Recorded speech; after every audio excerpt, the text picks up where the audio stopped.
wrote about it. Others wrote about it, and the story went out all over the country, all over the world, that a couple of Yemenis on the terror watch list had been apprehended at the border. The next day, story's gone. And even the Reuters report and all the other reports, they linked to Customs and Border Patrol's press release, but you went to Customs and Border Patrol press release and it said access denied. The news was gone. And it has never returned and it's never been explained. It's clear, though, what's going on, that the Biden administration, aided by a compliant, sycophantic media, is determined to ensure as much complacency and ignorance as they possibly can. And so they erased the news, and most people don't know it happened. And now you can't find out anything that will tell you that it did happen, except crackpot wingnut sites like Jihad Watch, and who listens to them? So this is just one incident of many, because in the first place, we know that the Biden administration lies, that they lie like they breathe, they lie as a matter of course, and that if they tell you that two people on the terror watch list were caught, probably others were as well. And then, of course, they're the others who weren't caught. We know that the Border Patrol has had for years a category called OTMs, other than Mexicans, of people who are crossing the border, who are not Mexican nationals, often posing as Mexican nationals, and they come in from Afghanistan, from Iraq, from Somalia, from Nigeria, from other jihad terror hotspots. And they come into the United States. There was a Hezbollah operative active in Michigan a few years ago, and he was active in the United States for quite a few years before he was apprehended. Turned out when he was arrested that he had crossed over illegally from Mexico. This is something that jihadis have been exploiting for years, and now Biden's people have made it easier than ever. So that's the border. Then there are all these Afghan refugees. Now, the Afghan refugees, this is an incredible snafu. You probably have heard in the first place that we owe it to these people, right? We owe them a favor. We owe them safety. We owe them a new life in a new land because they stuck their necks out in Afghanistan for us. They were interpreters for the US military. They aided the military in other ways. And so we got to take care of them. It's just honorable. Now, of course, the problem here is that here again, the Biden administration, which is utterly mendacious and completely dishonest, and never releases the information that makes it look bad to its fullest extent, has acknowledged that most of these Afghans that we're bringing into the United States, 95,000 Afghans we're bringing into the United States, thousands of them are already here. They're not the interpreters. They're not actually the people we owe the favors at all. And so the whole thing has been sold to the American people on false pretenses. It's a bill of goods, the whole thing. There are two kinds of people that we've been told make up the group of Afghans who are refugees in the United States, or soon will be. One is the special immigrant visa holders, and the other are the interpreters. And the Biden administration has already acknowledged the special immigrant visa holders, or the special immigrant visas are given to people like the interpreters to fast track their way into the United States, returning the favor they did for us. These are not the people we're bringing in. So who are the people we're bringing in? Nobody knows. Nobody has any idea who these people are. And remember, they're not coming from France. They're not coming from England. They're coming from Afghanistan. Afghanistan is a jihadi hotspot any way you slice it. There are people there who don't like the Taliban. Why? Because they favor ISIS. there are people there who are not affiliated with the Taliban because they're affiliated with Al-Qaeda. Are there a lot of people in Afghanistan who are Ozzie Nelson in Kandahar, who are going to come over to the United States and be fine, upstanding citizens? Yes, I'm sure there are a few. But most of the people in Afghanistan, not just some, but most, believe that waging jihad against unbelievers is a righteous and honorable thing that will get them rewards from Allah. And not only do they think that, but they believe in Sharia. And Islamic law, Sharia, mandates discrimination against women, discrimination against non-Muslims, vicious anti-Semitism, all kinds of things that are going to make for societal friction when you have large amounts. And we're bringing over 95, that's the number they've admitted. So it's probably more than 95,000 people we're bringing into the United States. And they have this vastly different point of view. And they generally believe that it is meritorious to wage jihad against unbelievers. They're coming into this land full of unbelievers. What might some of them do? And then there's the Hijra. Islamic law teaches that you will be, at the end of your life, go before the awesome judgment of Allah. And he has these big scales. This is chapter 21, verse 47 of the Quran. You can look it up. And the big scales, your good deeds go in one and your bad deeds go in the other. And if your good deeds outweigh your bad deeds, then you go to paradise. If your bad deeds outweigh your good deeds, you go to hell. Now imagine if you believed that. It would, speaking strictly for myself, it would drive me crazy. And I would probably become a jihadi. Why? Because jihad is the way out of the craziness that this idea gives you. Now, at first glance, it seems completely innocuous. Okay, so your good deeds and your bad deeds are in the scale, so try to be good, big deal. But think about it some more. How much do your good deeds weigh? How much do your bad deeds weigh? How many good deeds have you committed? How many bad deeds have you committed? Nobody knows the answers to those questions. And so if you are a believing Muslim and you're afraid of hell, and hell is very luridly and luridly described in tremendous detail in the Quran, then you're going to go nuts thinking, okay, what if my bad deeds outweigh my good deeds? What am I going to do? How am I going to avoid going to hell, where I'm going to get my skin roasted off and then Allah will issue me a new skin so I can be tortured some more, and where he'll make me drink molten lead? Those things are in the Quran and more. How can I avoid this? Well, the Quran guarantees paradise to those who kill and are killed for Allah. This is chapter 9, verse 111.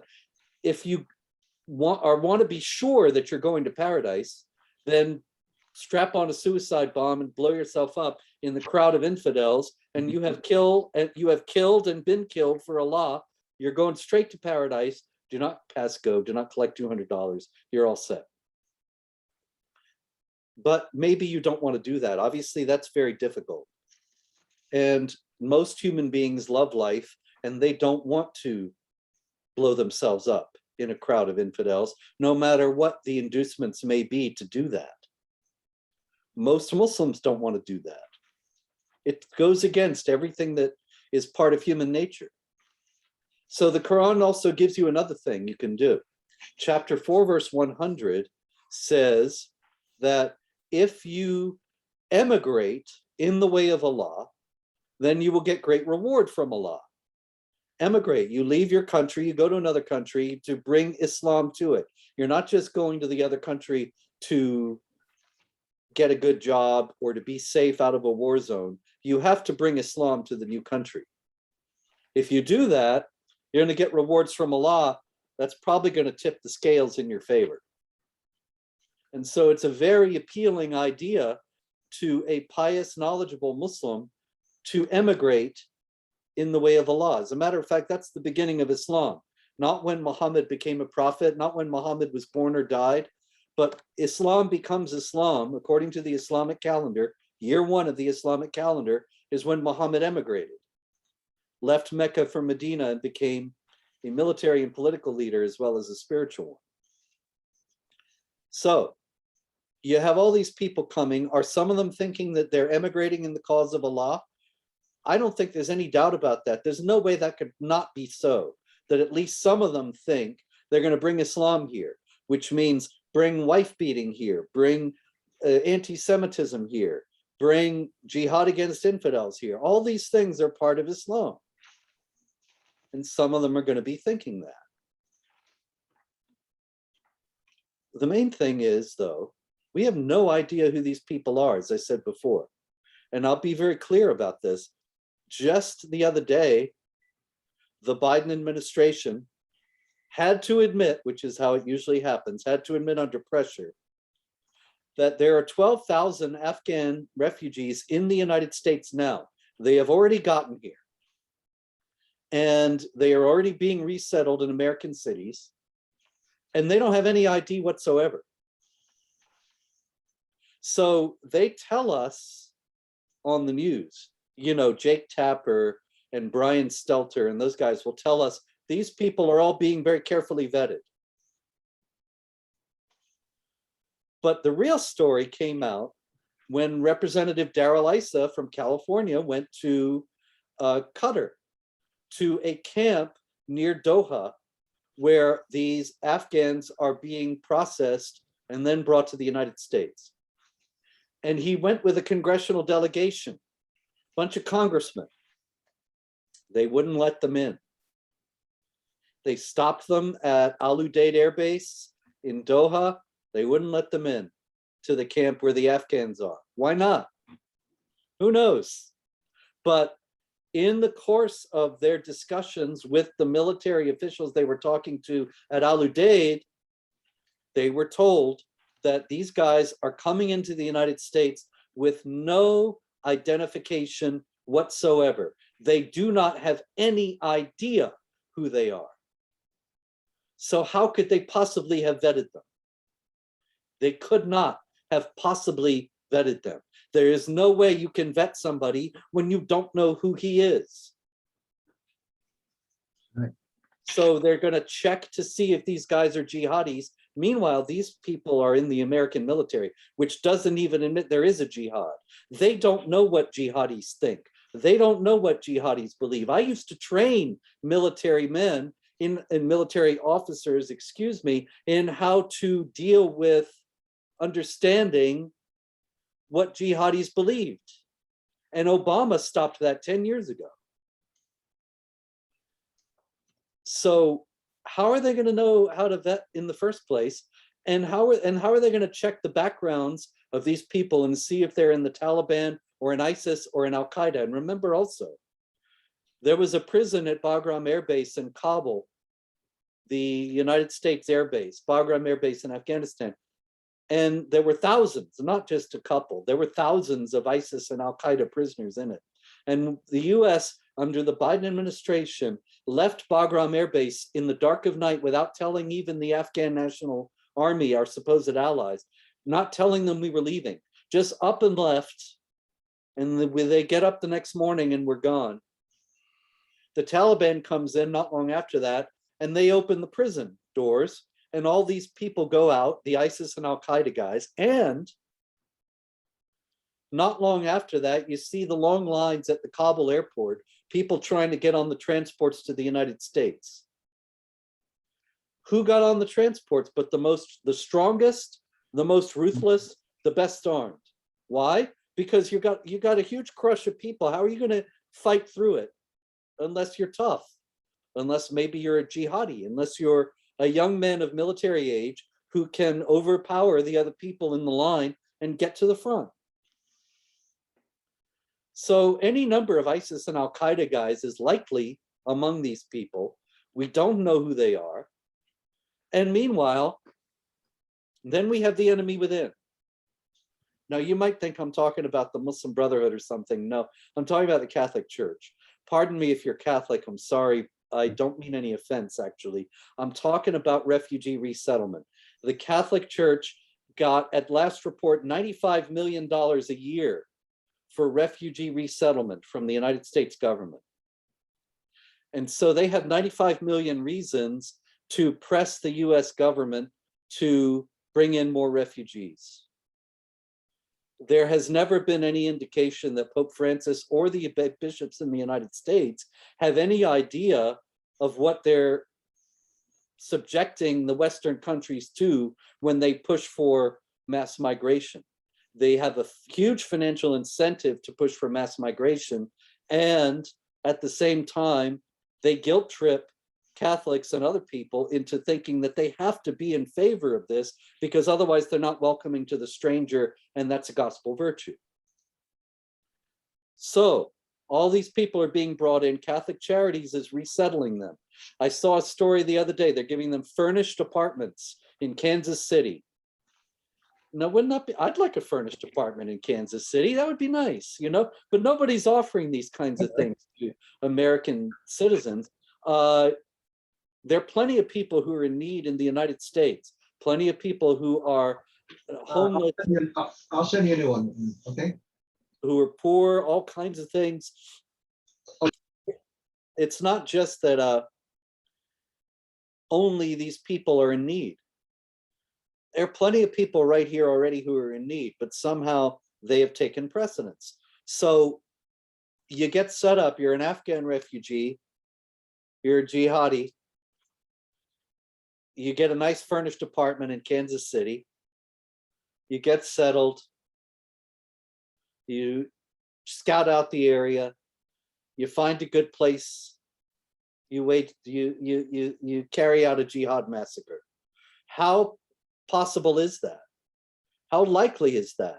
Maybe it won't happen in Kansas City. It's going to happen somewhere in the United States over the next couple of years. We're going to see criminal activity, jihad activity from refugees from Afghanistan who we are settling with no regard for the safety and well-being of the American people at our own expense, courtesy of the United States government, courtesy of the Catholic Church, and all because of misplaced ideas about our responsibilities and a refusal on an institutional level on the part of both the US government and the church to, and not just the Catholic Church, I should say, of course, also many other churches and other secular organizations are involved in refugee resettlement, and they all have the same thing. It just happened to be that the Kansas City story I was seeing was connected with Catholic Charities, but they're all involved in the same kind of willful ignorance in terms of refusing to acknowledge the nature and magnitude of the jihad threat, refusing to acknowledge the cultural dislocation that is involved. Cultural dislocation, let's think about that for a minute. Fort McCoy in Wisconsin, not long ago, there were 2 Afghans who were arrested, 2 Afghan refugees that barely been over here, probably a matter of days. And they were arrested, one for sexual abuse of a minor and the other for spousal abuse. Now, this story was reported, it went out over the national news. But one thing that was not in the national news stories and never would be, and that is these guys were just acting like they would in Afghanistan. They probably didn't realize what they were doing was illegal in the United States because it's perfectly fine to do in Afghan culture. And you may say, oh, Spencer, you Islamophobe, after all these years, you still are such a racist that you would say such a thing. Unfortunately, the reality is that Muhammad, the prophet of Islam, according to Islamic tradition, not according to Spencer, according to Islamic tradition, consummated his marriage with Aisha when she was 9 and he was 54. And because he is the excellent example, the Quran says he's the excellent example for Muslims. It's chapter 33, verse 21 of the Quran. You can check my work. It says that he is the excellent example without any qualification. That means anything he did is good to do. You're all right. If you follow Muhammad, you imitate Muhammad, you're good. So he's 54. He consummates his marriage with the 9-year-old. Child marriage is rampant in Afghanistan. In Afghanistan, when we toppled the Taliban back in 2003, aid workers went into the refugee camps and they found that half the girls of second grade age were already married, and all of the girls older than second grade were married. What's second grade? That's 9, isn't it? 9 or 10, thereabouts. And all the third grade girls and up were married. All of them, no exceptions. So this guy comes over to Fort McCoy. There's a kid walking by. I think it was a boy, actually.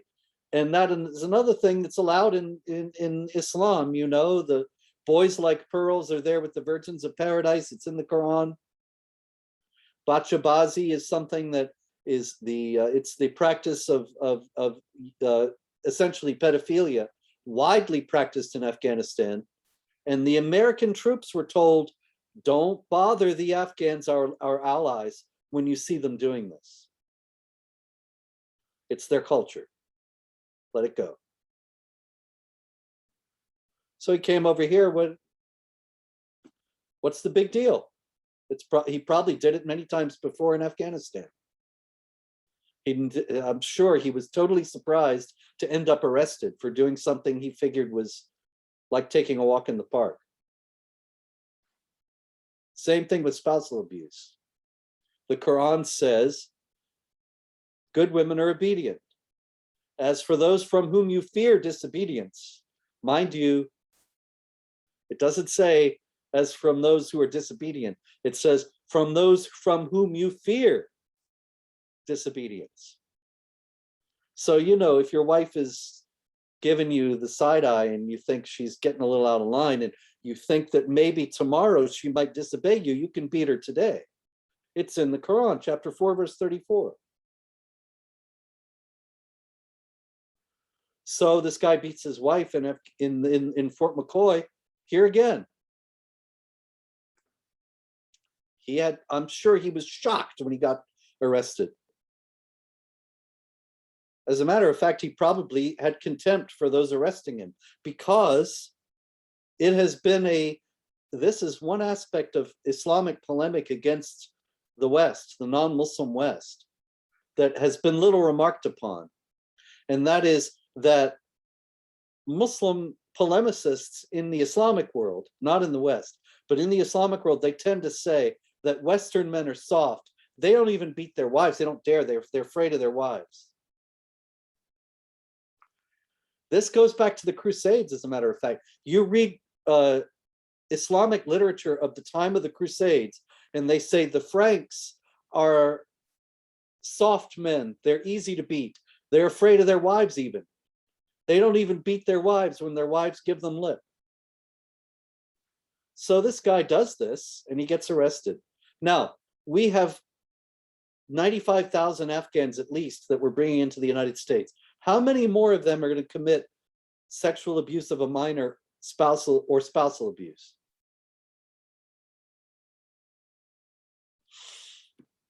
It's just asking for all sorts of societal disruption.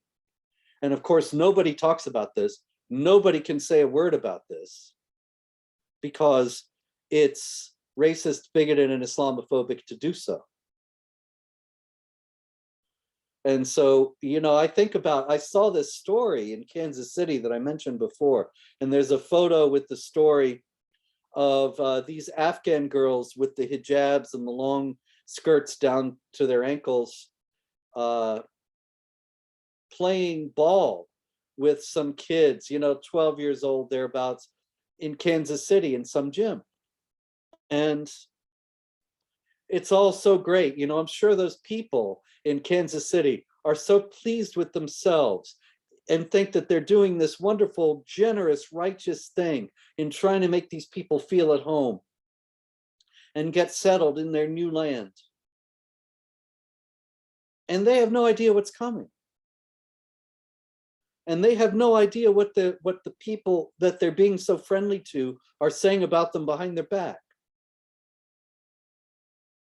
But you know, the Quran is something that Muslims actually believe. And the Quran says of the Muslims, you are the best of people. The best people on earth are the Muslims. That's chapter 3, verse 110. And the unbelievers are the most vile of created beings. That's chapter 98, verse 6. And so here are these kids playing ball with these Afghans, and everything is great. And then they go home and they say, don't get too close, don't touch them, they're unclean. It's chapter 9, verse 28 of the Quran. Don't get too close to them, they're vile, they're dirty, they're unbelievers. You think that the Afghans aren't saying that? Maybe some of them aren't. I'm sure there's some of them aren't. I'm sure that there's some of them who think, hooray, we're out of this Sharia hellhole. Maybe we can live a normal life. Absolutely. But I'm also sure that there's some of them who are saying, this is what the Quran says. And so we can take these things from these people because it is their due. It is their duty before Allah to take care of us. That's in the Quran too. Chapter 9, verse 29, fight against those who do not believe in, do not obey Allah and his messenger, and do not forbid what he has forbidden, even if they are of the people of the book, that's us, that's the Jews and Christians, until they pay the jizya with willing submission and feel themselves subdued. The jizya is more than just the tax that you pay if you're a non-Muslim in the Islamic State. It signifies that the job of the non-Muslim is to pay for the upkeep of the Muslim. That's our place in the world, to take care of them so they can wage jihad against us. That's the order of things that Allah has ordained. And that's why you see all the Muslim migrants coming over into Europe, and the Europeans were sold a bill of goods and told that they're going to be the workforce now because we're getting old. We need young people to take the jobs that we don't have people to take. And they were lied to. These people don't come take jobs, they go on welfare. And why do they go on welfare? Because it is our duty to take care of them.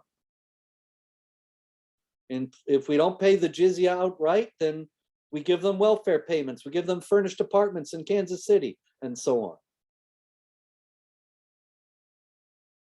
So this is just idiocy on a colossal scale. I can't overstate. I wish I were a parodist, you know, I wish I could be funny and make jokes out of this, but the Babylon Bee couldn't beat this stuff. This is just absolutely staggering stupidity on the part of the Biden administration. Of course, they're not only stupid, they're evil as well, in the sense of they do want to destroy national distinctions, borders, and establish an international order. And this is all part of that. So there's no denying that this is a very serious situation. And we can hope that we can turn this around in 22 and 24. The only possible way to do it, though, is if we have actual free elections, which is also in question right now. And so, well, we'll see. But otherwise, we will just take what comes and pray, hope, and don't worry, as has been said, and keep on doing what's right. Remember what Thomas More said, the times are never so bad that good people can't be good in them. And so let us strive to do that. And thank you very much. If you have questions, comments, or death fatwas, we can do that now. Robert, that's terrific. We got a lot of questions in the chat room, but I think because we have a manifold sized group, if anyone has a meeting, just raise your hand or use the raised hand symbol down there at the bottom of your toolbar, and we'll have Robert take your questions. Christine, is your hand up? Yes, Christine, please go ahead and unmute yourself. Thank you, Mr. Spencer. That was a fantastic presentation. I really appreciate how you intertwine current events with the Quran and the interpretations there. It's something that we need to be all disciplined to do. I have a couple big questions. One is, have you found any successful or heard any successful plans from especially border states to potentially defend against those NGOs and shut them down? Because like Texas what, $2 billion just in Texas for that Catholic NGO, the primary one that's funneling all these immigrants up. So I'd love to have some solutions or think tank background information on how we get that done. I haven't heard of any such, but I hope that there is some going on. I'm sure there is. I know I saw Todd Bensman mentioned in the chat here, and certainly the Center for Immigration Studies and other groups of that kind are doing very good work on these issues. And some of it is getting wider traction. The Tennessee senators and the governor of Tennessee recently asked the Biden administration for information about the Afghans it was bringing into Tennessee, because pointing out, of course, that they're completely unvetted and we have no idea who they are. And so we'll see how that develops, and if they're able to get any accountability from the administration, or if they're able to push back at all, or rather than just allow these people to come into the state and then we're essentially playing Russian roulette. Thank you. Robert, Maria had a very interesting question. I'd like her to ask her question, or I could read it for you. Maria, if you want to unmute yourself and ask, or I can read the question.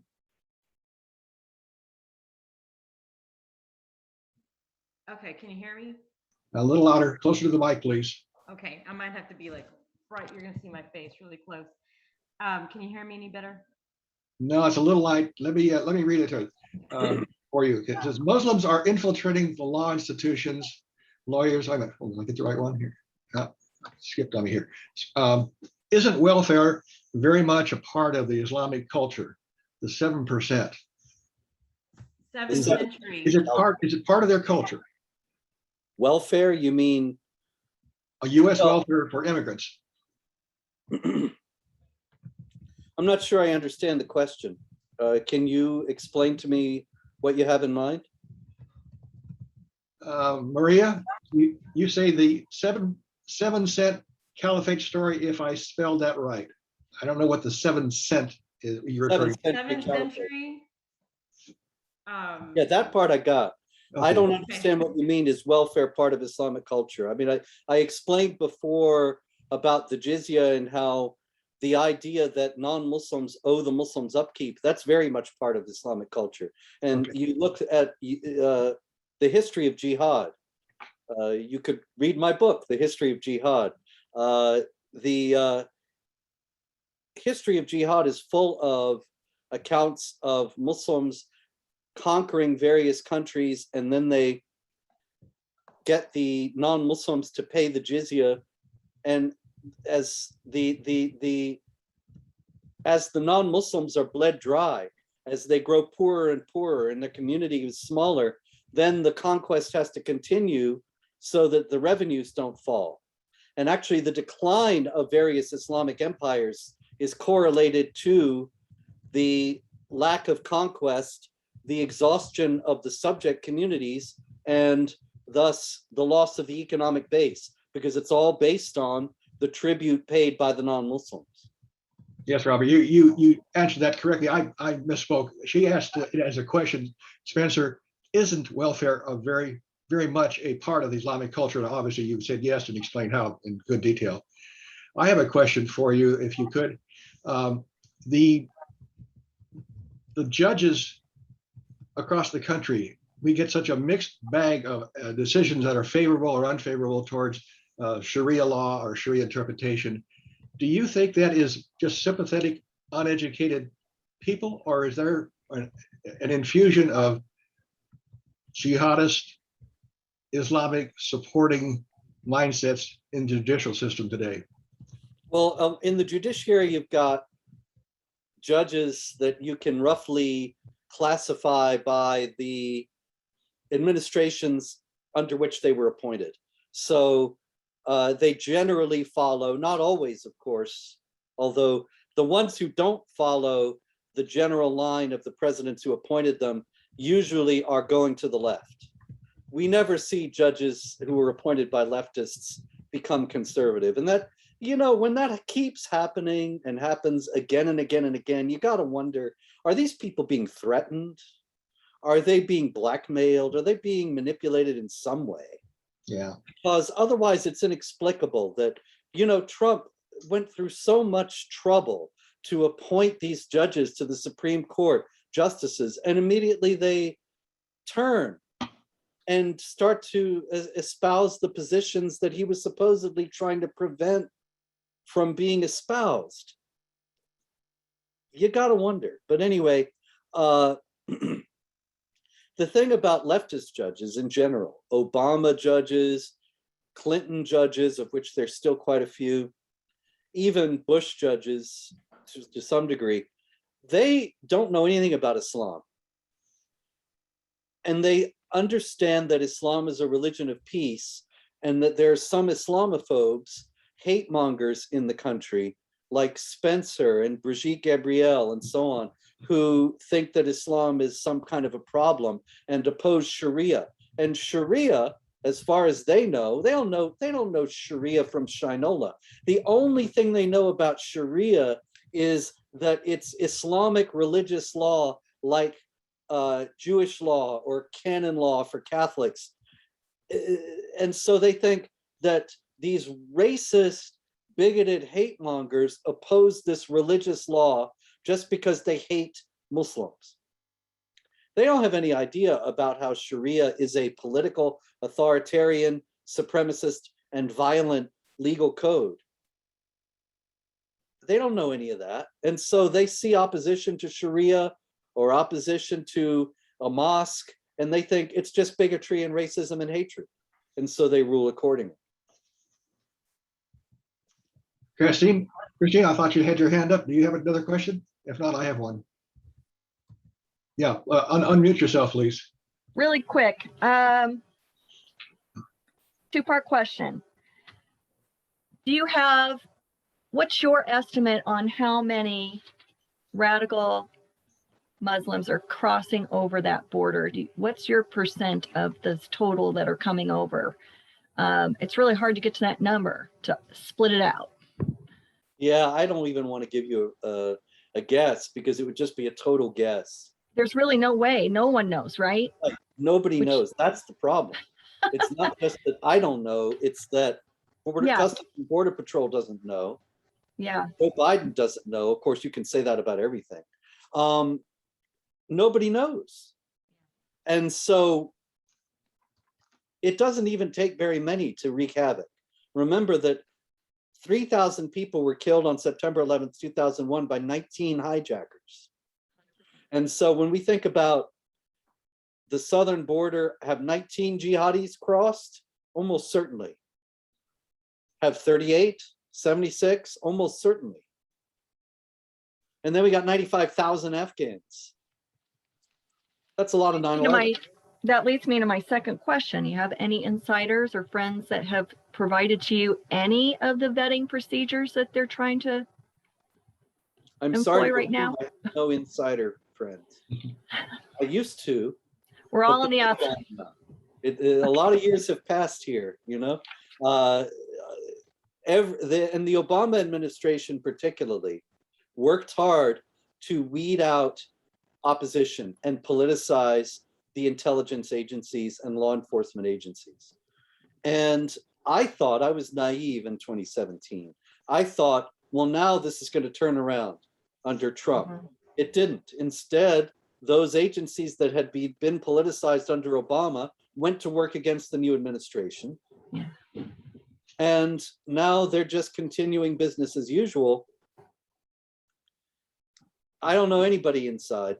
I don't know that there is anybody left inside who's any good. I hope so. But if there are, they are keeping their head down as they should and working very stealthily. Thank you. Richard, you have your hand up. Could you unmute yourself, please? Yes. Thank you. Yes, Rick O'Reilly here with my mom, Carol Ann. Hello. So good to see Robert Spencer again. Likewise. Good, yes. Yeah, from Bakersfield, California. Yeah, you've been here a couple of times. Great. I was wondering your thoughts, because the pullout out of Afghanistan was handled so poorly. That do you feel like we'll have to go back again militarily to go fix the problems created. I sure hope not. I sure hope we don't. Can you imagine? I mean, look, 20 years went by and nothing changed. Mhm. The Taliban was in charge when we went into Afghanistan. When we left Afghanistan, the Taliban was in charge. Right. That was with a military that at various points, especially during the Trump years, was actually reasonably well managed. Can you imagine if we went in now with this woke military that can't win Twitter fights, that is all worried about critical race theory? Good point. Yeah. It would take 40 years and we'd leave and the Taliban would be in charge. Yeah. So I certainly hope we don't go back in. If we did go back in, it would be useless, even if we had a good military, because we have to understand that these are patient, the jihadis are very patient. They believe they're fighting a 1400-year struggle. Now, does this mean that we shouldn't fight them? Of course not. We should resist them, but we shouldn't think if we go in and spend 5 years in Afghanistan, we'll fix the problem, or 10 years, or 50, or 100. What we need to do is concentrate on containing, instead of Wilsonian nation building and trying to make Afghanistan like France, instead of doing that, we should concentrate on containing the jihad threat there and making sure they can't export their jihad anywhere else. So the idea that we're bringing Afghans over here, it's absolutely insane. That's the opposite of what we should be doing. We should be making sure that Afghans aren't leaving Afghanistan. And you say how cruel and heartless you are because they'll be left to the administrations of the Taliban. Well, you know, the Taliban is actually pretty popular there. And the people who don't like the Taliban, as I have noted before, are for the most part pro-Sharia Muslims themselves. So even if we want to have a safe haven for the people who helped us, there are plenty of places. Well, what about Pakistan? Then culturally, religiously, they have a bond with the people there. Pakistan is right next door. Could have put them all there. You'd hardly notice. They would think they were at home. So, in other words, what we need to do is make sure that 9/11 can't happen again, that they can't export their jihad again. But we don't have to be there militarily to do that. Yes. Thank you. Thank you, Robert. You. Totally agree. Agreed. Anyone else have a question? Robert, let me, as they're thinking, let me ask one more question, kind of a little bit off topic, but maybe not. The war that's been going on between Shia and Sunni for so long in the Middle East, and with what's going on right now in Syria and Iran and Iraq, you think there's a chance that they might just be fighting so much with each other that they would somehow get a hold of a bomb and start really serious wars against the country's property that could trigger a bigger war? Do you think that exists, or do you think there's restraint enough that that's not a real risk? No, that's a real risk. That could happen. But even the fact that they fight against each other does not mean that, I mean, it's okay, look, in a certain sense, yes. When they fight against each other, then they're not fighting against us. And that, from our standpoint, is not a bad thing. And you can say, oh, that's terrible. We need to go over there and make sure that the Sunnis and Shia don't fight each other. That's Condoleezza Rice and others, you know, have said this kind of thing. That's not our responsibility. The Sunnis and Shia were fighting each other long before there was the United States, and probably will be long after. So here again, our responsibility is to take care of ourselves. But is it possible that their conflict could spill out? Yes, and that's what we should be concentrating on trying to make sure does not happen. At the same time, there's an old Arabic proverb that translates to my brother against my brother and both of us against our cousin. So even though they hate each other, they'll still work together against infidels. After all, remember, Iran is Shiite, but they fund Hamas, which is Sunni, because they both hate Israel that much. And so the jihad against the West will not end because the Sunni Shiite jihad is heating up, as it appears to be. Yeah. Paul, you had your hand up. Please unmute yourself first. Yeah, I had Clara Lopez on my show, and she was talking about how Iran was actually one of the financiers and had Al Qaeda hiding there. So I think we're more likely to see the enemy of my enemy is my friend, more likely with Shiite and Sunni than anything else. Indeed, absolutely.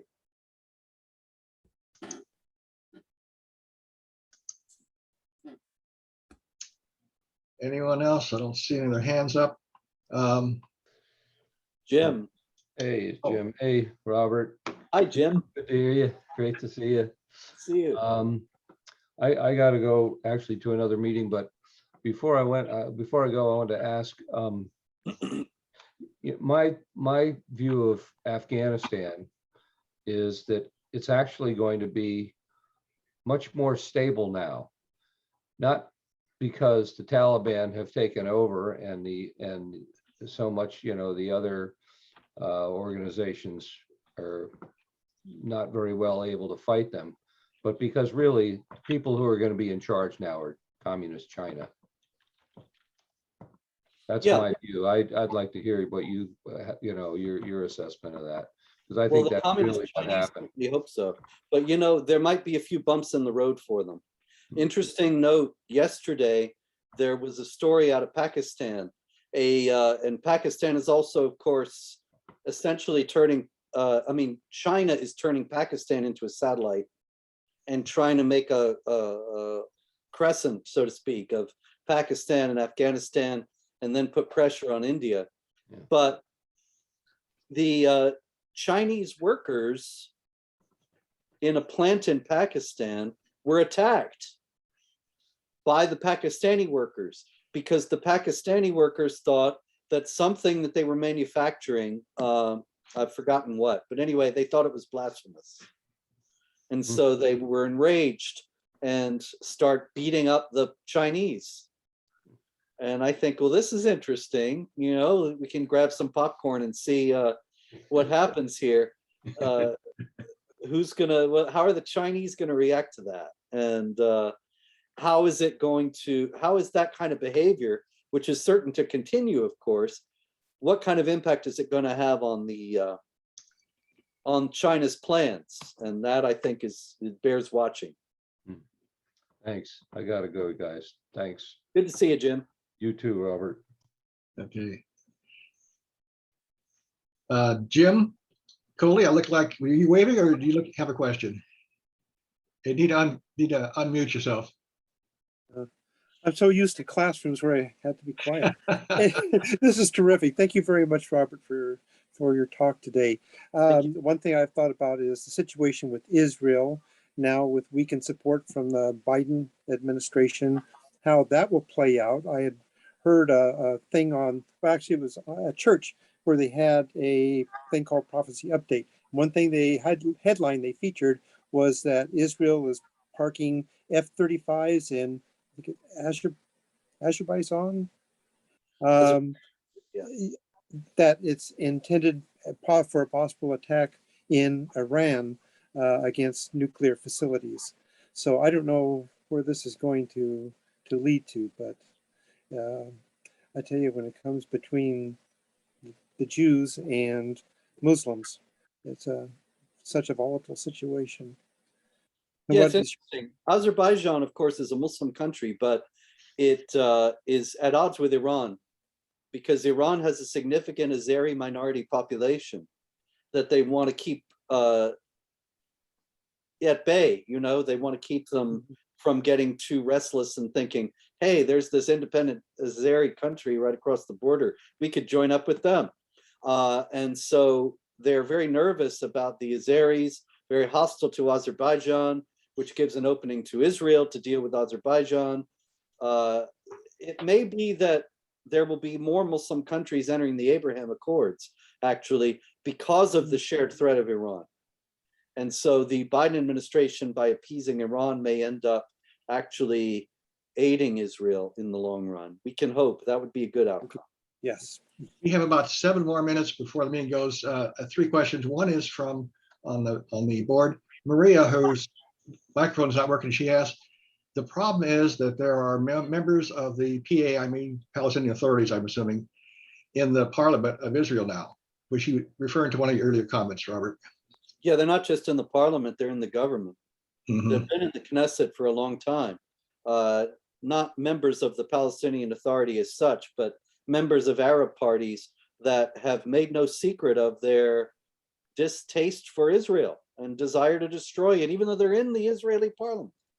Yeah. So that you got now, as part of the ruling coalition of the Prime Minister Naftali Bennett, you have an Arab party that makes no secret of wanting Sharia. And so we'll see how that plays out. All right. And Carl Goldberg, you had your hand up. If you could unmic yourself, and after that, we'll go to Richard O'Reilly. Okay. You want to unmute yourself or?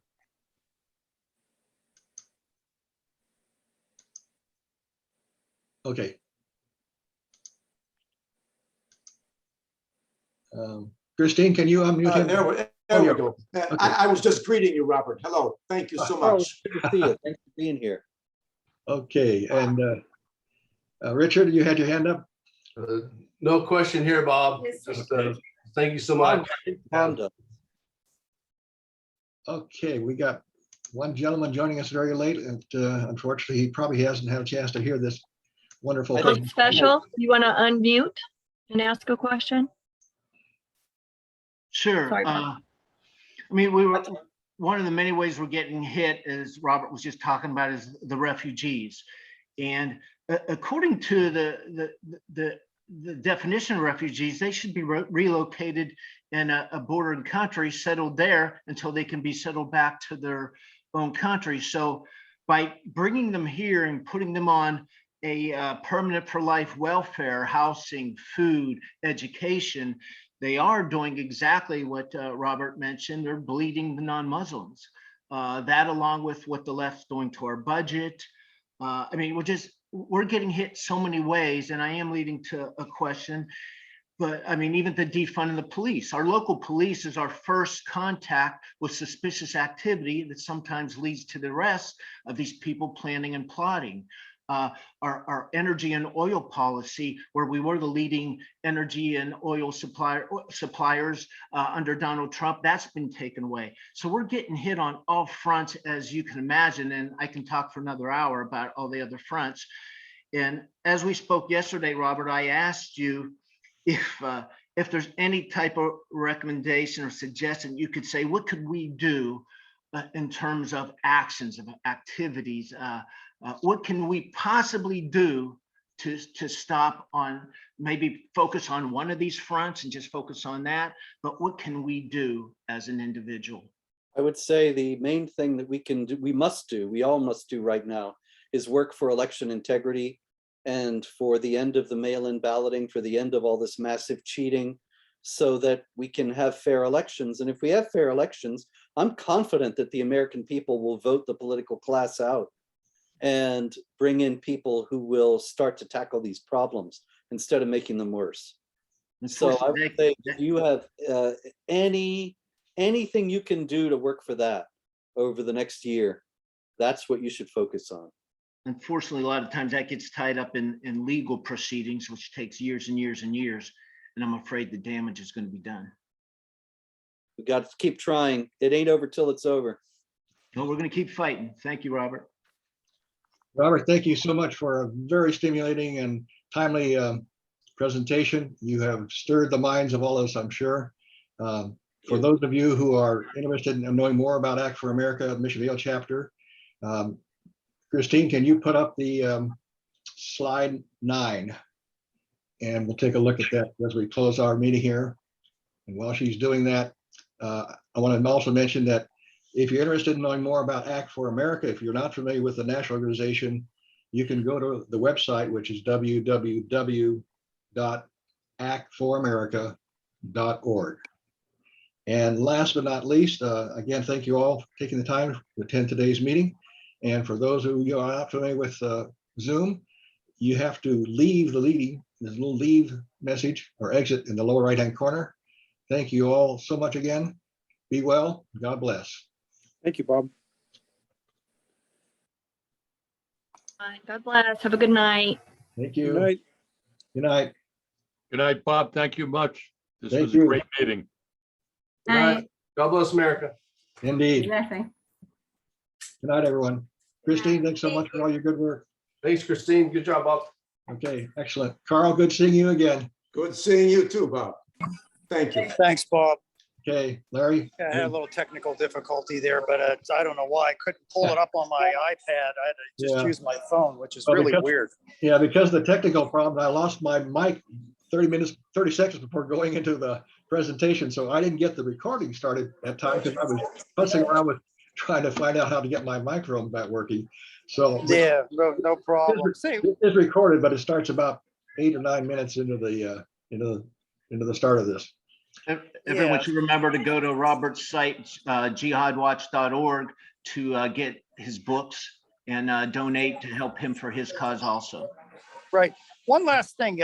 He was talking about the Pakistani workers were beating up the Chinese workers for doing what? What did they suspect they were making? I didn't hear that part. I must have been taking notes. He didn't specify specifically what they were making. He just noted that whatever they were making was blasphemous to their Oh, religion. blasphemous to them. Okay, I see. I got it. Okay. All Okay. right. Hey, all right. Well, Did anybody learn thanks a lot, anything? gentlemen. We'll be in touch. Yeah, just one thing that I was going to try to get Robert to talk about, but it didn't have a right place to put it in. He did a paper back in March of 2020, where he interviewed 80 politically large figure Muslim public officials, asking them, would they rather work under the U.S. Constitution or Sharia law? What do you think the percentage is that said they wanted and insisted to be Sharia law? 90%. Close, a little higher, 99. 93%. Unbelievable. Unbelievable, yeah. Yeah, we've been tremendously naive about what's going on. That's for sure. Yeah, and that just speaks to the how much indoctrination is going on in the mosques and in Yeah. organizations that are Islamic related. It's way deeper than we give credit to Yeah. or acknowledge. Yeah. I guess one question I was going to ask him is there's a lot of people that don't believe 9/11 was actually carried out by the Muslims. It was carried out by somebody else like the CIA. Is there any credence to that, or we're just not going to know for a while? No, that's a total BS line. It's part of, one of the things Muslims and Marxists and communists and socialists are all very good at, and that is create chaos and misdirection and misinformation. And there's a perfect example of it. Keep everything up in the air. It's part of the chaotic theme they love to drive into the country because they think it gives them a ledge to get their agenda in because people are so busy looking left, right, up, and down.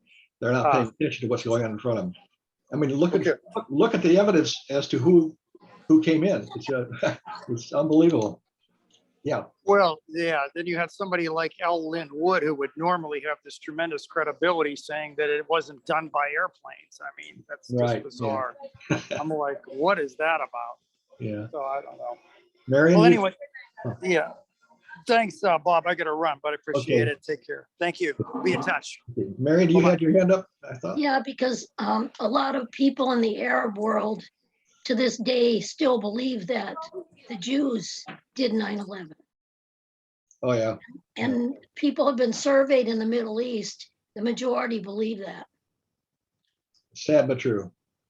But that's again going back to what the Marxists are so good at, and the socialists and the those forces that are working to tear down our country. One of the primary examples, if you look, no matter what the diversion, no matter what flavor it's coming from, creating chaos, looking the other way.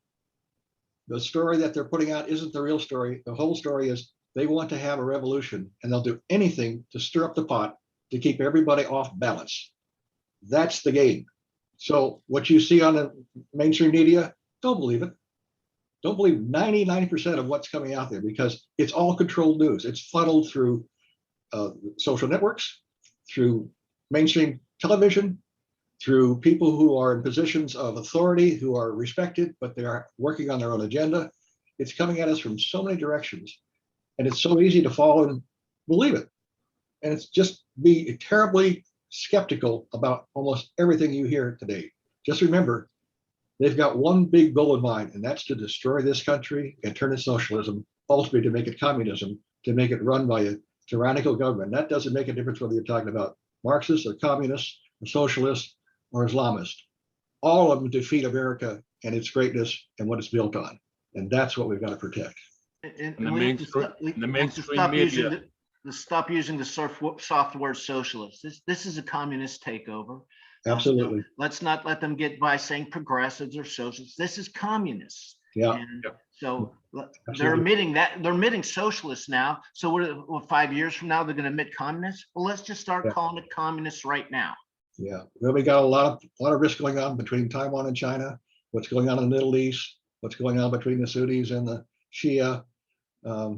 There's just the internal battles within our own country because of all the liberal and leftist rules and the crazy policies that are being happening in our Congress and in the White House in particular. Lots of fright, a lot of fronts, a lot of frustration, a lot of damage that can potentially be done to our country before we elect reasonable people back in positions of authority in our government to lead this country. But the damage is going to be deep before we get to those elections. And of course, it goes without saying, if we're not fighting for election integrity so that the vote that does happen in 2022 and 24, if we don't really have control of our elections, it's hopeless. It's gone. We will not have a chance to recover no matter how many good people are out there doing the right thing. And the mainstream media is willingly compliant, and they're going to be the ones that they've got the sheep already. That's We right. have to get the message out, and we have to let them know what the truth is, and we have to turn them away from the mainstream media. You're absolutely right, Eric. Absolutely right. Well, they I think like to I like to simplify things, and I can make we could leave this meeting with some sort of positive note. Is that how do we do this? How do we secure our elections? How do we turn this ship around?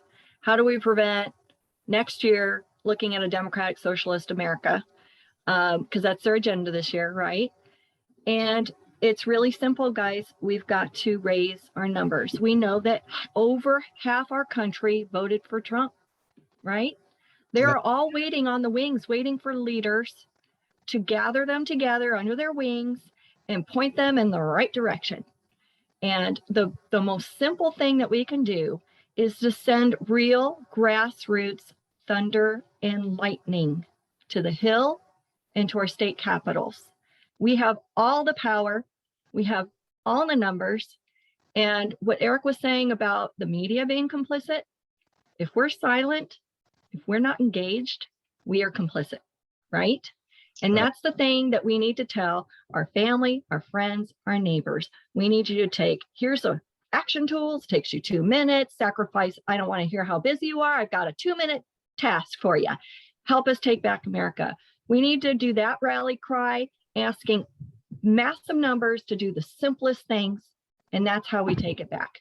That's what every working class American, everyone understands it. Representative government cannot represent us if we're not voicing what it is we're asking them to do.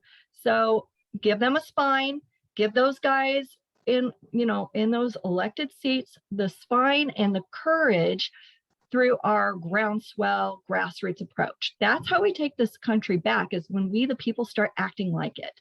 We have let go. Yes. And it's time to take back those reins. So it's totally possible. You already know the numbers are there. Remember, I just want to remind you they're there. They're just waiting on the wings. Let's gather them up. Let's unite, 1776 strong, 1776 unite, and let's get this job done. We could do that in the matter of months if we all were working at that very thing, that so simple thing. So true, Christine. And Carl, before. Yeah, one way to increase our audience, which I have been using for a couple of years now, is to leave relatively short comments, no more than about 200 words, on different Facebook groups, because those groups have hundreds and sometimes thousands of members who are alerted to a new comment on their Facebook group. There are thousands of Facebook groups around the country, of Republican groups of all kinds, conservative groups of all kinds. We can use that to reach our audience. Otherwise, we end up speaking to ourselves, preaching to the choir. But if you want to reach more people, go to those Facebook groups as long as Facebook permits us still to do that. Good And the point, key, Carl. Thank you. the key is brevity. Yeah, The shorter the comment, the more like they ought to read it. indeed. Indeed. Well, thank you all. Wonderful seeing good friends again. We'll do Yeah. this again. Thank you, Bob. Okay, thank See you you. next Loves week. everybody. God bless. Bye-bye. Bye-bye. You. Bye-bye. See you next week. Right.